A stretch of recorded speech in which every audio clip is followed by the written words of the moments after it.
got a little present for you. Yeah. So have you heard of Snake Staff Systems by chance? No.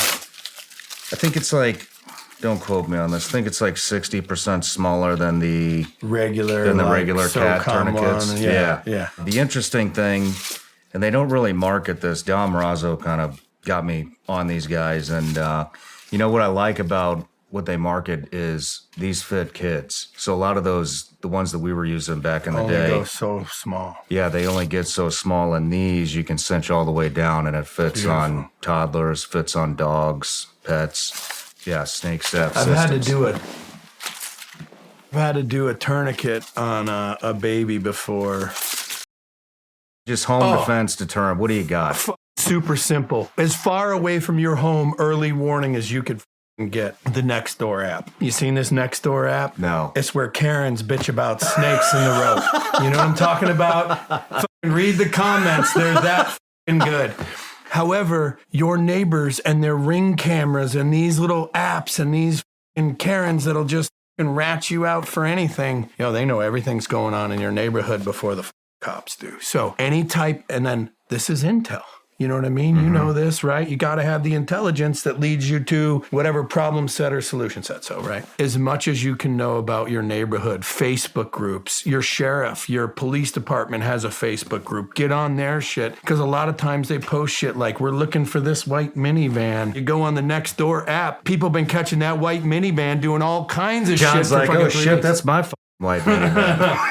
Like, I have a subscription account on Patreon. There are top supporters that have been with us since the beginning. It's just a growing, awesome community to be a part of. One of the things that I give them the opportunity to do is ask each guest a question.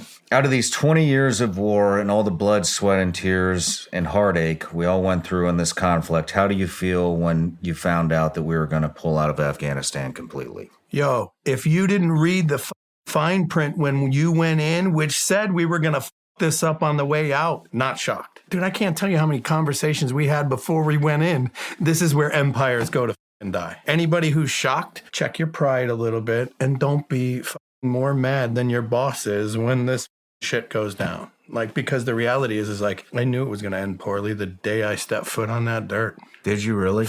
Yeah. Who didn't? First day you got there, you thought it was going to go well over there? What would you say the most challenging portion was for you? Just staying hydrated. Hydrated. Yeah, they didn't fucking train us. They'd be like, all right, we're going to learn map reading. Anyone got any questions? Dumbest fucking question I ever heard. Everyone outside, we're going to smoke you guys till we get a heat casualty.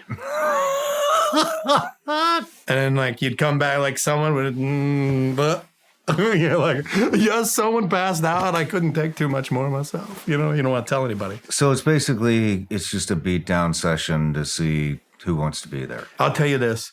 The old rip, that selection created guys that would not fucking quit. So, like, I felt like I didn't know shit when I got to Ranger Battalion, but the reality is like, fucking smart like tractor, strong like bull, man. I got this, you know what I mean?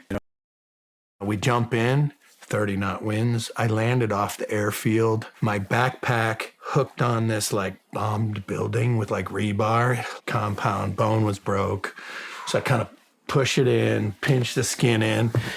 We had this first sergeant, coolest, like, Mexican guy ever there. And Ivan's like, hey, God damn it, you made it, And I'm like, thanks, first sergeant. He was like, hey, is the medic here? And he's like, yeah, what's happening? And he was like, oh, something happened? I'm like, yeah. And he's like, Doc, get over here. Medic comes over, cut that off. So I cut it off with scissors. They look at it. The first sergeant's like, oh, God damn it. You know what I mean? And then the medic was like, who did the dressings? I was like, well, I did, sergeant. I said, I did a double pressure dressing, one and then another to try to close the gap. Goes in his bag, throws me more shit, put that back on.